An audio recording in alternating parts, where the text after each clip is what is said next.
دنیا کے اندر جو ہوا ہے جس کو ہم ہوا کہتے ہیں، اب اس کے اندر پانی بھی ہے ہوا کے اندر، ٹھیک ہے نا، اس کے ذرات بھی ہیں، مالیکیولز، لیکن یہ ہوا کے اندر سے آکسیجن کو ایکسٹریکٹ کرنا، اگر آج کے دور میں دنیا میں کسی کہا جائے کہ اس سے آکسیجن نکال کے دیں، تو اس کا جو پلانٹ لگتا ہے اس کو کہتے ہیں کرائیوجینک ڈسٹیلیشن، جو ہے یہ پلانٹ لگے گا جس کے اندر سب سے پہلے اس ہوا سے ڈسٹ کو الگ کیا جائے گا، یعنی فلٹر پلانٹ لگے گا کہ جس کے ذریعے یہ پہلے ہوا سے جو گرد ہے یا غبار ہے وہ الگ ہو جائے، ایگزیکٹلی ہوا آ جائے، اس پلانٹ سے گزر کر صاف ہوا اس پلانٹ کے اندر جاتی ہے، پھر بتایا جاتا ہے کہ جو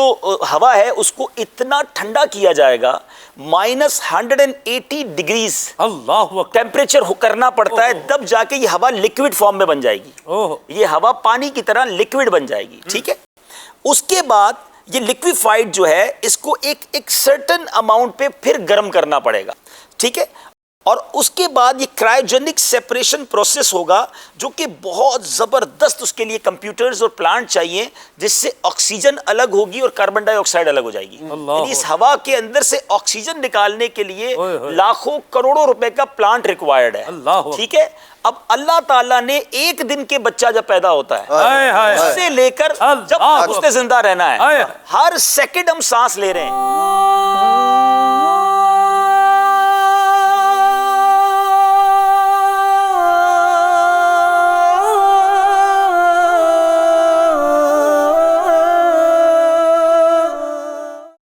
غور کیجئے گا، سائنس کہتی ہے کہ جو ہمارے ناک کے اندر جو بال ہیں، یہ بال کام کرتے ہیں فلٹر کا، ڈسٹ جو ہے ان بالوں سے رک کر کلیئر ہو کر ہماری ناک کے اندر جاتی ہے، پھر ہماری ناک کے اندر ایک رطوبت ہے، ہر وقت آپ دیکھتے ہیں ہمارے ناک کے اندر کچھ نہ کچھ رطوبت ہے، وہ جو رطوبت ہے وہ لکوڈ فارم ہے، وہ اس ہوا کو کول ڈاؤن کرتی ہے، یہ وہ کام کرتی ہے جو مشین -180 ڈگری سیلسیس پر لے کر جاتا ہے ہوا کو، یہ رطوبت اس کو کول ڈاؤن کرتی ہے، پھر یہ ہوا ہمارے لنگز میں پہنچتی ہے، ہمارے جب پھیپھڑوں میں ہوا جاتی ہے تو وہاں اللہ تبارک و تعالیٰ کی قدرت سے ایسے پارٹس ہیں کہ جو اس کے اندر پروسیس شروع کرتے ہیں۔ میں پڑھ رہا تھا کہ اس کے اندر جو اصل کردار ہے نا، ہمارے خون کے اندر blood cells is found a molecule called haemoglobin, haemoglobin آپ نے دیکھا ہوگا ہم ٹیسٹ بھی کراتے ہیں، مگر خون میں ہیموگلوبن کو مائکروسکوپ سے بھی نہیں دیکھا جا سکتا، مگر وہ ہیموگلوبن جو ہے وہ جا کر جو اس کے مالیکیولز ہیں وہ اس ہوا سے آکسیجن کو الگ کرتے ہیں اور کاربن ڈائی آکسائڈ کو الگ کرتے ہیں، اور آپ ذرا یہ پروسیس کی سپیڈ دیکھیں، میں جب سے آپ سے بات کر رہا ہوں سانس بھی ساتھ ہی لے رہا ہوں، اللہ، یہ پلانٹ سارا کا سارا خود ہی کام کر رہا ہے، ناک جو ہے وہ ڈسٹ کو دور بھی کر رہا ہے، کول ڈاؤن بھی کر رہا ہے، لنگز میں ہوا بھی جا رہی ہے، اور with in a seconds carbon dye oxide کو باہر نکال رہا ہے۔ آپ ذرا سوچئے کہ یہ وہ پلانٹ ہے جس کو آج سائنس لگانا چاہے تو کروڑوں روپے درکار ہیں، اور یہ پلانٹ ہر پیدا ہونے والے بچے کے اندر قدرت نے لگایا۔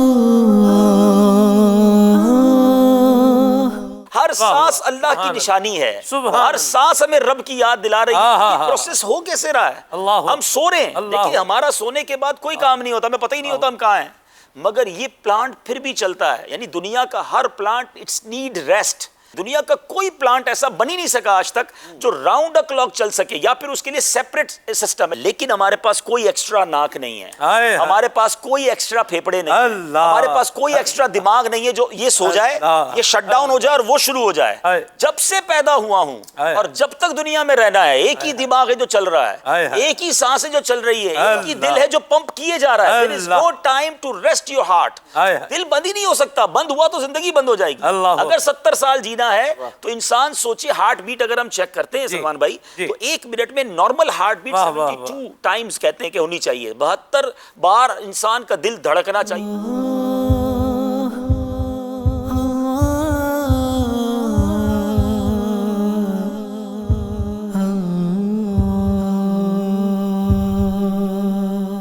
تو 72 بار پر منٹ،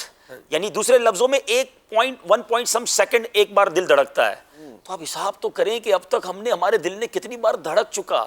کتنی بار ہمارے نے سانس لے لی۔ مجھے کہنے دیں، یہ سارا نظام بتا رہا ہے کہ کوئی تو ہے جو نظام ہستی چلا رہا ہے۔